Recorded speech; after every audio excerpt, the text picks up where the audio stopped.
Bonjour, on va parler de quatre théorèmes classiques d'analyse fonctionnelle, comme l'indique le titre de cet exercice. On suppose que x et y sont des espaces de Banach, des espaces vectoriels normés complets. Et en fait, dans cet exercice, on va montrer que quatre énoncés se déduisent les uns des autres, que ces quatre énoncés sont équivalents. Ce sont quatre énoncés classiques qui sont vrais quand x et y sont des espaces de Banach. Donc avant de faire l'exercice, on va les regarder. Le premier, c'est dire qu'une application linéaire est continue si et seulement si son graphe est fermé. Une implication est immédiate. Du moment qu'une application entre espaces métriques, disons, est continue, son graphe est automatiquement fermé. Réciproquement, si l'application est linéaire et que vos espaces sont des espaces complets, alors la réciproque est vraie. Si une application est linéaire continue et surjective, alors elle est ouverte, ce qui, pour une application linéaire, revient à dire que l'image d'une boule ouverte de x centrée en 0, disons, contient une boule ouverte dans y. Et encore une fois, si une application linéaire a cette propriété-là, alors elle est automatiquement surjective, parce que du moment que mon image est un sous-espace vectoriel qui contient une boule par dilatation, un sous-espace vectoriel de l'intérieur d'un vide, c'est l'espace entier. Ensuite, un théorème qui dit que du moment que vous avez une bijection continue et linéaire entre espaces de Banach, son inverse est continu. C'est bien sûr faux en général que l'inverse d'une application continue soit une application continue, mais c'est vrai si on suppose que l'application est linéaire et qu'on est entre espaces de Banach. Et un avatar de cet énoncé qui est en fait plus ou moins la même chose que l'énoncé 3, mais pour l'identité de x dans lui-même. Si l'identité est continue de x norme 1 vers x norme 2, qui est le fait que la norme 1 est contrôlée par k fois la norme 2, alors en fait nos deux normes sont équivalentes et la norme 2 est contrôlée par k' fois la norme 1. Donc ça, ce sont quatre grands théorèmes et le thème de l'exercice, c'est de prouver que ces quatre théorèmes sont équivalents, et il y a aussi un exercice sur la feuille pour lequel je ne ferai pas de vidéo qui démontre celui qu'on appelle le théorème de l'application ouverte, donc l'énoncé 2 ici, une surjection continue et linéaire entre espaces de Banach est automatiquement ouverte, et ça se démontre classiquement avec le théorème de Baire. Ok, donc maintenant montrons les implications. Alors, ce serait bien si j'arrivais à les avoir affichées ici. Hop. Alors, comment est-ce qu'on fait? Déjà, je vais peut-être écrire le numéro de l'exercice. C'est l'exercice 7 de cette feuille. Toujours pareil, une série de révisions pour des agrégatifs. Hop. Alors, on doit montrer que 2 implique 3 implique 4. Donc, si 2 est vrai,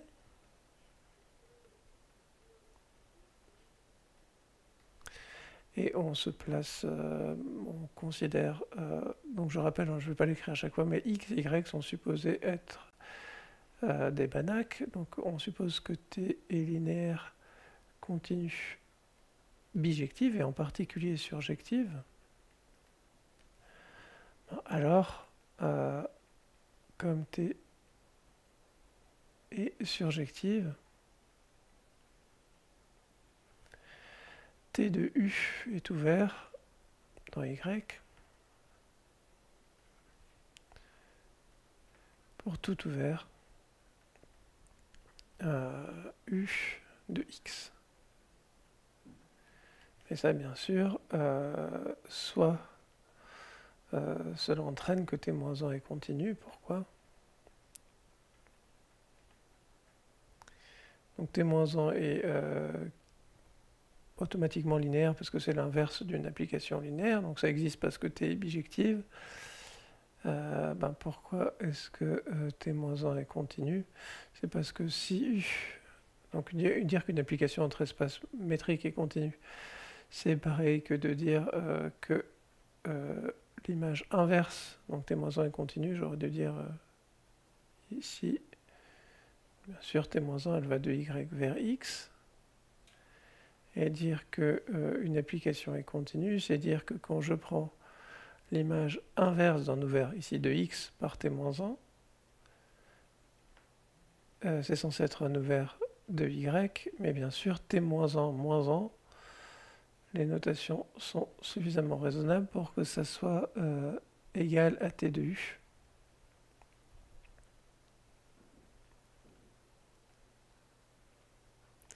Donc ça, c'est l'ensemble des points tels que t-1 de y est dans x, c'est-à-dire et dans u, pardon, c'est-à-dire l'ensemble, comme t est bijectif, l'ensemble des points qui s'écrivent comme image d'un élément de u. Donc ça nous montre que 3 est vrai. Si t est linéaire, continue, bijective, alors t-1 est continue. En fait, quand vous avez une bijection qui est ouverte, ben, ça veut dire que son inverse est une application continue. Donc là, dans cette implication-là, on n'a pas du tout utilisé la linéarité de t. Maintenant, on va supposer que... alors j'aurais peut-être dû mettre que on traitait la question 1. Hop. Maintenant, on va supposer que la propriété 3 est vraie. Et on va montrer 4. Ben, je l'ai déjà fait en fait quand j'ai introduit... quand j'ai commencé à parler de la vidéo. Donc si 3 est vrai, bon alors il faudrait que je dise soit norme 1, norme 2 satisfaisant les conditions.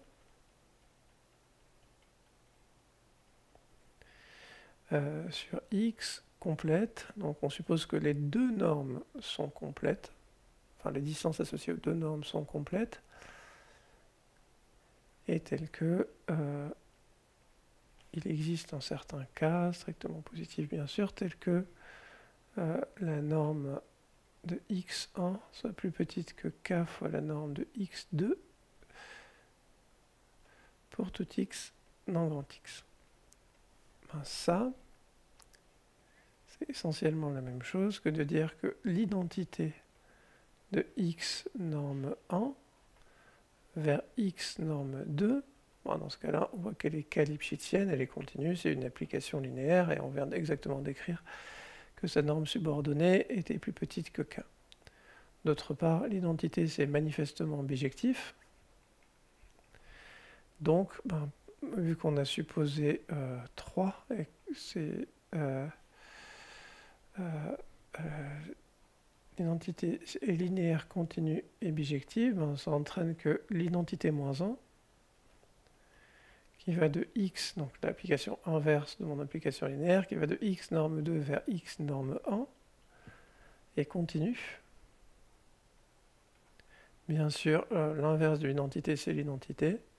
Et pour une application linéaire, être continue, j'ai encore la place d'afficher cette ligne-là, il existe une constante k', telle que pour tout x dans grand X, la norme de x2 est plus petite que k' fois la norme de x1. Donc là, 4, c'est juste 3 dans le cas particulier de l'identité de x dans x. Donc, il n'y a pas de souci pour montrer que 3 implique 4. Et ça finit le cercle, enfin la ligne, je devrais dire, d'implication facile. C'est facile de voir que 2 implique 3, c'est très facile de voir normalement que 3 implique 4. Et par contre, il nous reste à faire 4 implique 1 et 1 implique 2, et ça, c'est plus de travail. Donc on va le faire maintenant. On va essayer de montrer d'abord que 1 implique 2. Donc 1 implique 2, on ne voit plus affiché, mais ça veut dire on doit montrer que, peut-être remontrer ce qu'on est en train de faire, on doit montrer que si t a un graphe fermé, si elle est continue, si elle est linéaire et a un graphe fermé, alors elle est continue. D'accord ? Dans le si et seulement si, il y a une des deux implications qui est immédiate, une application continue, ça a toujours un graphe fermé. Donc, non, pardon, là, je vais montrer que 1 implique 2, donc je suppose que 1 est vrai, excusez-moi, je suppose qu'on a cette équivalence-là. Et je veux montrer qu'une application linéaire, continue, surjective est automatiquement ouverte entre espaces de Banach. Donc on suppose qu'on a le théorème du graphe fermé. Les applications linéaires sont continues si et seulement si leur graphe est fermé. Et je veux montrer qu'une application linéaire, continue, surjective est automatiquement ouverte. Ok, essayons de faire ça. Donc elle est marquée par une petite étoile parce que c'est sans doute la partie la plus longue de cette chaîne d'implication. Donc on a Z c'est le noyau de T, donc c'est un fermé, puisque c'est l'image inverse par T de 0.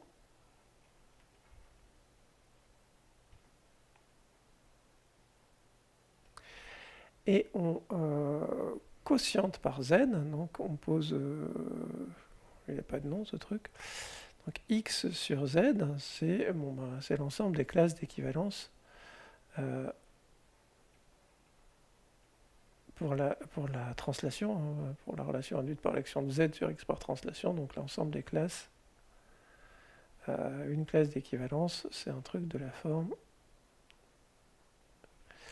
Donc pour la relation où X est équivalent à X', c'est la même chose que de dire qu'il existe un Z dans grand Z tel que X plus Z égale X'. Ou encore le fait que quand je regarde l'ensemble X plus grand Z, c'est la même chose que l'ensemble X' plus grand Z. Donc là, c'est vraiment des classes, c'est vraiment un ensemble quotient. Si on est plutôt habitué à manipuler des groupes, un espace vectoriel, c'est en particulier un groupe additif. Et l'ensemble ici, c'est exactement le quotient en tant que groupe additif. Ça a une structure en plus, c'est que je peux définir la multiplication dessus. Lambda fois x plus z, ça fait bien x plus lambda z. Donc je ne vais pas insister là-dessus. Donc x sur z est bien un espace vectoriel. Donc je vais utiliser la notation qui est là pour mes classes. Donc je vais écrire x plus z est un espace vectoriel. Bon, la manipulation, si vous faites x plus z plus x' plus z, ben ça fait x plus x' plus z, c'est bien compatible avec les opérations, ça c'est juste parce qu'on a un groupe quotient. Le truc en plus par rapport au groupe, c'est la structure de module, le fait que quand je multiplie par lambda, lambda x plus z, ça ne dépend pas du choix de représentant, parce que quand je multiplie z par une constante, ça reste z, parce que z est un espace vectoriel. Donc le problème, c'est pourquoi est-ce que c'est une norme quotient. Est-ce que c'est une norme? Non, c'est bien une norme dessus. Ben, je vais peut-être là l'énoncer. N'insiste pas dessus, mais qu'est-ce qui se passe? Donc peut-être qu'on va justifier au moins l'axiome de séparation quand même. Donc la propriété de séparation, normalement l'inégalité triangulaire est vraiment facile à voir. Ça a une petite manipulation sur les simples, c'est un bon exercice. Quand je dis vraiment facile, ça ne veut pas dire que ça doit être complètement immédiat pour vous, mais si vous le posez tranquillement, ça ne doit pas poser problème de montrer que ce truc-là satisfait l'inégalité triangulaire, que ça satisfait aussi la propriété d'homogénéité. Et la propriété de séparation, ben, c'est simplement que si vous avez une norme de x plus z égale à 0, alors... Ça veut dire quoi? Ça veut dire exactement que l'inf des normes de x plus z pour z dans z vaut 0, c'est-à-dire qu'il existe une suite zn dans z. Pardon, je ne sais pas pourquoi j'ai écrit un z comme ça. Il existe une suite d'éléments de z tels que la norme de x plus zn tend vers 0. Mais alors, bien sûr, moins zn tend vers x, moins zn élément de z, puisque c'est un espace vectoriel, et on a dit que z était fermé. Donc que x plus z, que x est dans z. Donc x plus z égale z, c'est-à-dire c'est la classe de 0. Dans cet espace quotient, le 0 c'est devenu la classe d'équivalence du 0 de x. Donc là, c'est vraiment juste du groupe quotient. Ce que je fais ici, c'est juste j'ai quotienté un groupe, j'avais une distance dessus qui était invariante par translation. J'ai quotienté par un sous-groupe fermé, et j'ai obtenu une distance sur le quotient. Maintenant, il me reste à faire la partie un peu délicate de cet argument-là, qui est montrer que l'espace est complet. Donc en vrai, ça, on pourrait le faire sans exploiter la structure d'espace de Banach, ça serait vrai avec des groupes et un quotient. Mais ici, comme on a un espace de Banach, on peut passer par la caractérisation fondamentale, qui est qu'un espace vectoriel normé est complet si et seulement si toute série absolument convergente est convergente. Donc on prend une série dans le quotient telle que la somme des normes converge. Et notre but, c'est de montrer que cette série est convergente au quotient, parce que ça, c'est la caractérisation de la, enfin, c'est une caractérisation de la complétude. Alors, il faut que je revienne dans X pour produire une série convergente dans X et que j'arrive à conclure. Pour tout n, comment est-ce qu'on peut remonter? La norme de xn plus z, c'est l'inf des normes de xn plus petit z, où z est dans z. Alors là, c'est vrai qu'on utilise le même symbole pour la norme dans l'espace quotient et dans la norme de l'espace de départ. J'espère que ça ne crée pas trop de confusion. Et donc, il existe un petit zn dans z, tel que la norme de xn plus zn est plus petite que la norme de xn plus grand z, la norme au quotient, l'inf de toutes les normes, plus une petite erreur sommable, donc disons plus de puissance moins n. Donc, dans l'espace x, la somme des normes de xn plus zn, elle converge dans grand X, puisque elle est majorée par terme à terme par norme de xn plus n qui est sommable et 2 puissance moins n qui est sommable. Du coup, par complétude de l'espace, grand X, avec sa norme, on conclut que la somme des xn plus zn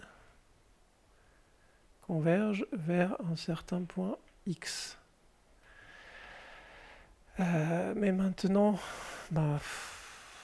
une façon de faire, si on appelle pi la projection de x norme vers x sur z norme, ça c'est linéaire et continu, hein, c'est de norme 1, puisque la norme de pi de x, c'est l'inf de toutes les normes de x plus z pour z dans z, c'est plus petit, non,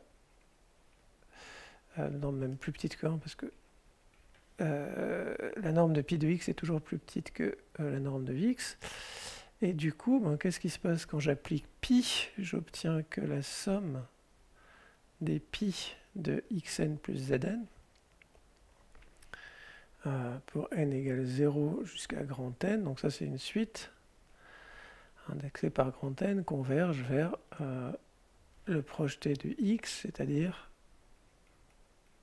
x plus z. Hop, il faut que je fasse défiler un peu mon écran. Et donc, du coup, ça c'est qui?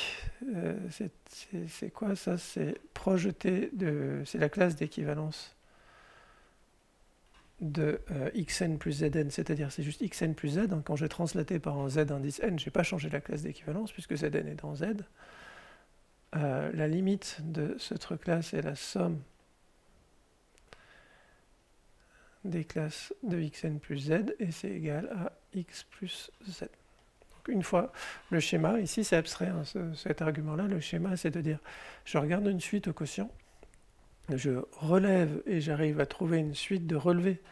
Je regarde au départ, dans le quotient, j'ai une somme de normes qui convergent. Et je relève, et dans le relevé, dans l'espace de départ, je trouve une somme, une série convergente par complétude. Et après, quand je redescends, par continuité de la projection, j'en conclus que la série que j'avais au départ est complète. Donc, toute série absolument convergente, donc absolument convergente, ça veut dire telle que la somme des normes est convergente, est convergente en tant que suite dans mon espace x plus z avec la norme quotient. Et ça, c'est une caractérisation de la complétude. C'est une propriété fondamentale de la complétude et très utile parce que montrer qu'une somme de nombres positifs converge, on a plein de techniques. La somme des normes, c'est juste une série à termes positifs. Par exemple, du moment que c'est majoré par une série géométrique de raison plus petite que 1, ça converge. Donc ça, c'est relativement facile. Par contre, montrer qu'une série converge dans un espace abstrait, ça peut être difficile. Et l'avantage de la complétude, quand on l'utilise comme ça, c'est de dire, si j'arrive à vérifier cette chose qui est normalement facile à montrer, voire que j'ai assuré dans ma construction, alors j'ai assuré la convergence de ma série dans un espace qui, lui, est peut-être compliqué. Donc finalement, on a montré que le quotient de x par un sous-espace fermé reste un espace de Banach quand on le munit de la norme quotient. Si vous voulez faire directement avec les suites de Cauchy, il va falloir passer par ce qu'on utilise quand on montre que absolument convergent est équivalent à convergence, c'est-à-dire il va falloir manipuler des suites extraites et montrer que toute suite de Cauchy au quotient admet une suite extraite qui converge. Je pense qu'on doit être obligé de faire comme ça. Donc maintenant, on définit S, donc montrer que S est bien défini et linéaire. Donc S, c'est si t de x égale y, on veut poser S de y, c'est censé être un élément du quotient, c'est censé être x plus z. Déjà, pourquoi est-ce que c'est bien défini? Il y a une question de choix, hein. A priori. C'est bien défini parce que si t de x égale t de x' égale y, alors t de x moins x' égale à 0. Et ça veut dire que x moins x' est dans le noyau de t qui est notre espace z. Et donc x plus z égale x' plus z. Ça, c'est toujours les arguments de passage au quotient. Quand on quotiente par le noyau d'homorphisme, on a rendu notre application injective. Et elle était supposée surjective à valeur dans y, donc il existe bien un tel x parce que S est surjectif. Et maintenant, montrons que S est linéaire. En fait, ça, c'est pareil. Hein, c'est juste que si on avait un morphisme d'un groupe sur un autre surjectif, quand on passe au quotient, on obtient un isomorphisme entre le quotient et le groupe image. Bon, là, il y a aussi le côté multiplication par un scalaire, mais comment est-ce qu'on fait ça? On veut montrer, on prend y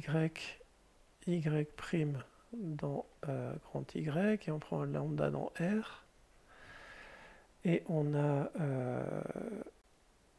donc je vais regarder si S de y égale x plus z, S de y' égale x' plus z, alors on n'a que t de x plus lambda x'. Ça fait t de x, c'est y, t de x' c'est y plus lambda, c'est y', donc avec lambda c'est lambda y', donc S de y plus lambda x plus lambda y', on vient de trouver un représentant, c'est x plus lambda x' plus z, et ça, la loi quotient me dit que c'est x plus z plus lambda x' plus z, c'est-à-dire, si on fait défiler l'écran correctement, c'est-à-dire c'est S de y plus lambda S de y'. Donc tout ça, ça nous fait réviser les manipulations sur les quotients. Donc S est bien défini et linéaire. On voudrait montrer S, c'est pratiquement, on s'est ramené au cas où t est bijectif. Hein, finalement, on a quotienté par le noyau. Maintenant, t de x sur z vers y, elle est bijective. On vient de trouver un inverse et on voudrait montrer que cet inverse est continu. Et notre hypothèse, c'est que graphe fermé implique continu. Donc on montre que le graphe de S est fermé. C'est l'étape à laquelle on est maintenant. Prenons une suite. Alors dans le graphe de F, c'est une suite YN S de YN. Et on suppose que cette suite converge vers Y, je ne sais pas comment l'appeler, X plus Z dans Y, dans l'espace produit Y avec X sur Z. Et notre but, c'est de montrer que X égale S de Y. On regarde combien vaut, que X plus Z, pardon, égale S de Y. On regarde T de X. T de x, c'est comme S de yn, elle converge vers... alors, on va l'écrire avec un peu plus de détails. Alors, pour tout n, c'est quoi S de yn? C'est T de S... pardon, T de S de yn, ça fait yn. Et d'autre part,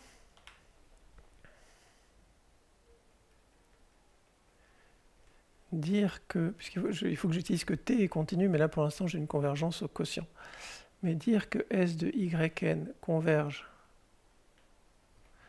vers x plus z, pardon, plus grand z, ça, si vous regardez l'inf, ça signifie qu'il existe une suite Zn d'éléments de z tels que, bon, S de yn, je vais l'appeler, je ne sais pas, c'est un xn plus z parce que sinon ça va être pénible à manipuler. Xn plus z converge vers x plus z, ça veut exactement dire que quand je reviens dans l'espace x, il existe une suite Zn comme tout à l'heure, telle que xn plus Zn tend vers x. Parce que l'inf des normes de x moins xn plus z tend vers 0 et on prend Zn qui approche ça. Donc, quitte à corriger par un élément de z, on obtient une convergence dans l'espace de départ. Comme t est continu,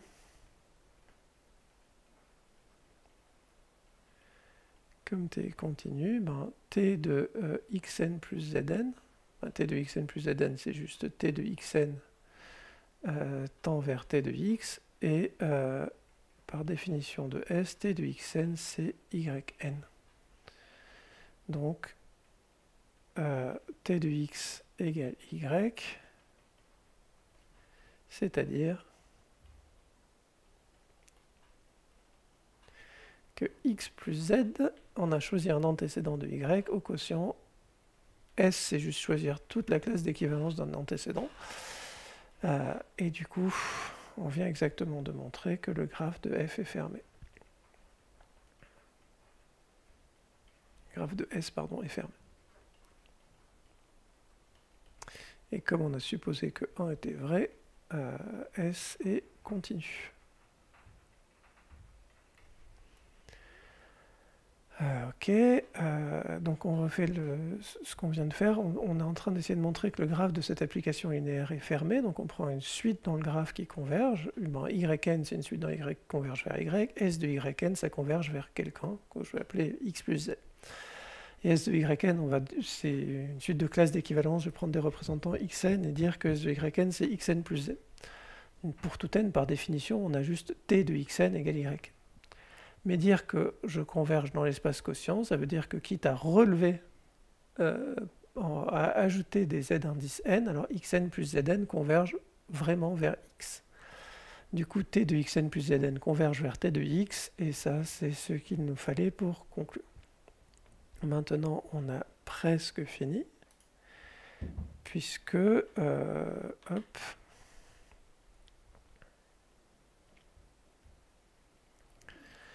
comme donc notre but, c'est de montrer, il faudrait peut-être que je revienne sur la fenêtre, notre but c'est de montrer que l'image d'un ouvert de x est toujours ouvert dans y. Donc soit u, un ouvert de x.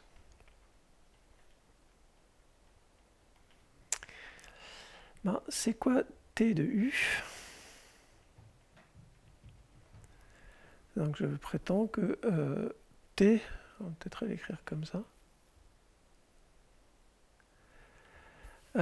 T, d'abord, on passe au quotient.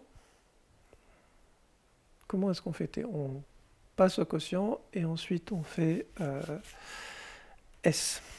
Donc t, t de u, c'est S-1, j'ai dit S, mais j'aurais dû dire S-1 de pi de u. Ça, c'est un ouvert de l'espace quotient.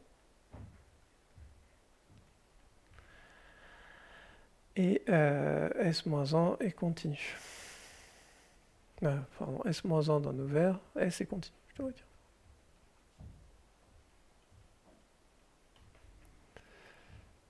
Donc, T de U est ouvert.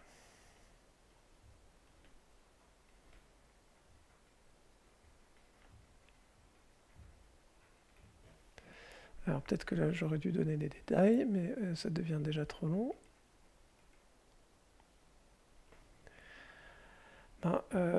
Qu'est-ce que ça veut dire que Y est dans T de U? Ça veut exactement dire qu'il existe un X dans U, tel que Y égale X plus Z, égale T de X, pardon. Mais ça c'est pareil que de dire, ça rentre encore dans mon écran, qu'il existe X dans U, tel que Y égale S de X plus Z, ce que j'ai appelé S de pi de X.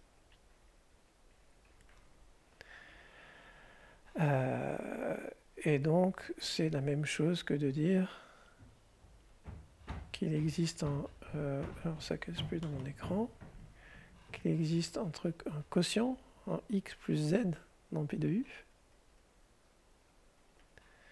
tel que Y égale S de X plus Z. Peut-être je vais écrire comme ça. Encore une fois, Y est dans T de U, ça veut dire qu'il s'écrit comme T de quelqu'un, mais T de quelqu'un, ça ne change pas quand j'applique Z. Donc ça veut dire qu'il y a un antécédent dans U, tel que Y, c'est S de X plus Z. Et maintenant, X plus Z, c'est un élément au quotient de pi de U, et donc Y égale S de X plus Z. Et comme pi de U est ouvert dans X sur Z, ça nous montre que, que S-1 de pi de U est en ouvert. Et oui, je réalise après coup que j'ai tenu pour acquis quelque chose qui n'était sans doute pas, donc on va donner des détails aussi. Donc on a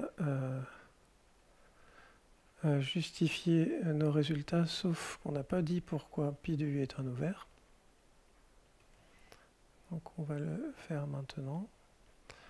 Parce que bon, c'est des trucs de topologie quotient, mais avec lesquels vous n'êtes sans doute pas à l'aise. Donc, montrons que pi de U est en ouvert. Donc, comment on peut montrer que c'est en ouvert? Donc, on prend, bon, si U est en ouvert, hein, donc on prend Y dans pi de U. Et on prend une suite YN, xn plus Z, qui tend vers Y dans X sur Z. Montrer que quelque chose est ouvert, c'est-à-dire si j'ai une suite qui tend vers un élément de pi de U, elle finit par être dans pi de U à partir d'un certain temps. Donc je devrais écrire ici, je devrais appeler ça X plus Z pour qu'on se rappelle que c'est des classes d'équivalence. Évidemment, c'est pas vrai que xn converge vers x, mais on a déjà dit, à cause de la définition par l'inf, qu'il existe Zn dans grand Z, tel que xn plus Zn tend vraiment vers x. Mais là, ce coup-ci, c'est dans grand X. Comme U est ouvert,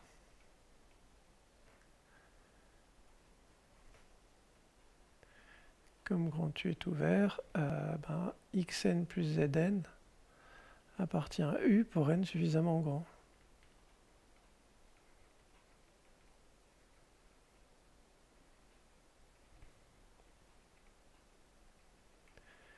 Et alors, on a aussi que xn plus z, qui est la même chose, qui est le projeté de xn plus zn, appartient aussi à pi de U. Donc, on vient de montrer que pi de U est en ouvert. Ok, donc on a fait un truc, la partie qui me semble la plus difficile de cet exercice, à savoir montrer que si on a le théorème du graphe fermé, alors on a le théorème de l'application ouverte. Montrer l'implication 1 implique 2. Et le schéma, ça a été de se ramener au cas où T était bijective, moralement, en quotientant par le noyau, en disant que là, on avait à nouveau bon, en fait, on est passé à la topologie quotient. On a dit que cette topologie était induite par la norme quotient, qui est ici avec l'inf des normes de x plus z, là, qu'on voit là. Et après, on a conclu en passant par là. Ok, et il nous reste à faire la dernière implication qui est plus facile. Et du coup, j'aurais sans doute pas dû découper mon exercice comme ça pour faire une vidéo. J'aurais dû garder l'implication difficile pour une vidéo à part, mais c'est trop tard. Enfin, c'est trop tard, non, vous me direz, je pourrais refaire la vidéo, mais non. Donc c'est trop tard. Donc on considère maintenant une application dont le graphe est fermé. Et notre but, c'est de montrer, si on a l'hypothèse 4, ah non, on a le 1. Donc on veut montrer, en supposant que 4 est vrai, on veut montrer que 3 est vrai. Ok, donc on suppose 4, moralement. Hop, on suppose que le graphe de t est fermé et on a une norme sur x. Alors le fait que norme 1 est une norme sur x, bon ben l'homogénéité c'est immédiat. L'inégalité triangulaire c'est aussi immédiat par linéarité de t et par inégalité triangulaire pour la norme qu'on avait au départ. Et le problème c'est la séparation, c'est immédiat parce que si normes de x sont égales à 0, alors norme de x égale à 0, donc x égale à 0 et réciproquement. Donc le problème, c'est la complétude. Donc on prend soit xn de Cauchy dans mon espace x muni de la norme 1. Alors le premier point à observer, c'est que puisque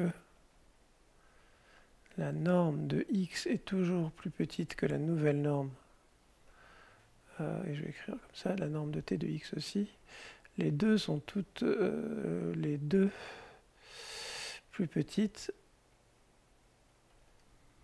La norme de x et la norme de t de x sont plus petites que la norme de x indice 1, ce truc illisible, ce gribouillis c'est un 1.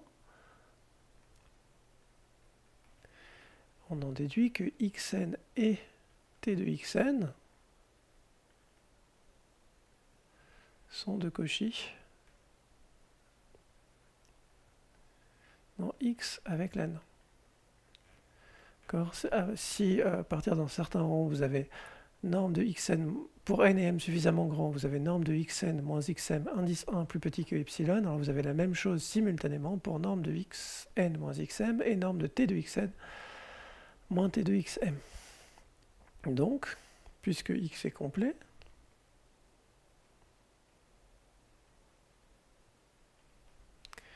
la norme de xn et t de xn convergent. C'est-à-dire que la suite xn t de xn est une suite convergente.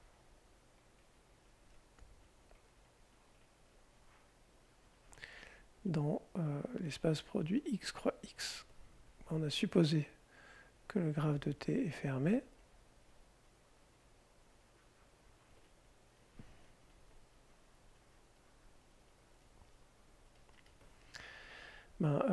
Disons, j'ai envie de te dire ici, disons que xn tend vers x, donc appelons x la limite de xn.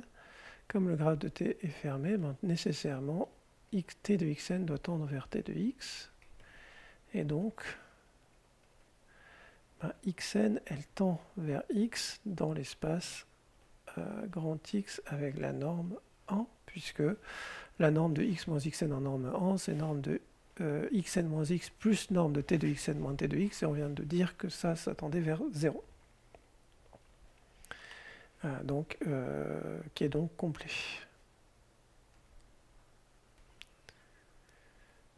qui est donc un Banach, puisque j'ai pris une suite de Cauchy quelconque et j'ai montré qu'elle converge.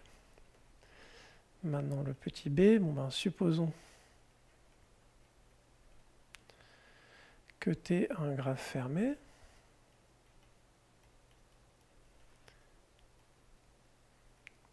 On ne sait pas encore qu'elle est continue, donc je devrais mettre quand même la norme.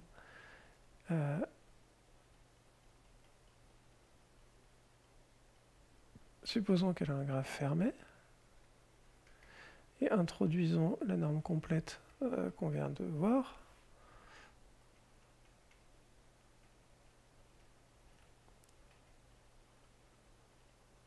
J'écris de plus en plus mal. Ben, pardon, on a déjà utilisé, on a norme de x plus petite que norme de x1 pour tout x dans x. Mais notre condition 4, c'est si j'ai deux normes complètes sur un même espace. Donc les deux normes que j'ai ici sont complètes et que l'une est majorée par une constante fois l'autre, alors on a une majoration similaire dans l'autre sens. Il existe, je vais reprendre la notation, il existe K' tel que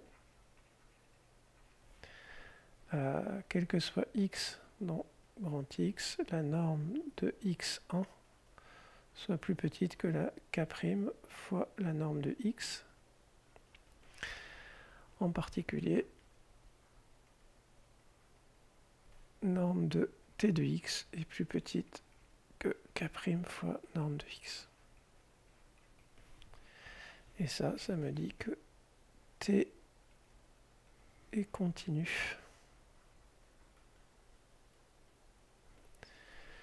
T est continu, et donc que si on a la condition 4, alors on a le théorème du graphe fermé. Donc on n'a montré aucune des propriétés en question. On va les remontrer pour finir la vidéo. On n'a montré aucune de ces propriétés-là, mais on a montré qu'elles étaient toutes équivalentes entre elles.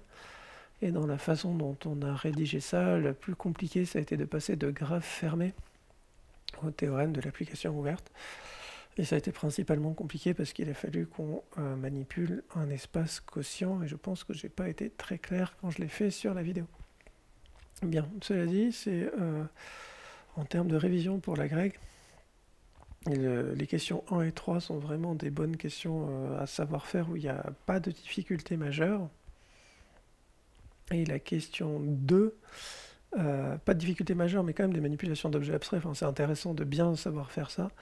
Et la question 2, avec les quotients, ben, je pense que ça fait manipuler justement des quotients. C'est les mêmes idées que quand on fait des quotients de groupe. Et ça me paraît intéressant à travailler, même si c'était... je me suis coupé moi-même en cliquant sur ma souris sans faire exprès. Donc ce que j'allais dire, c'était que ces théorèmes ne sont pas au programme de la grecque, mais l'exercice lui-même me semble intéressant. Bon, maintenant il va y avoir du montage à faire sur cette vidéo. Désolé, mais merci pour votre attention et à bientôt.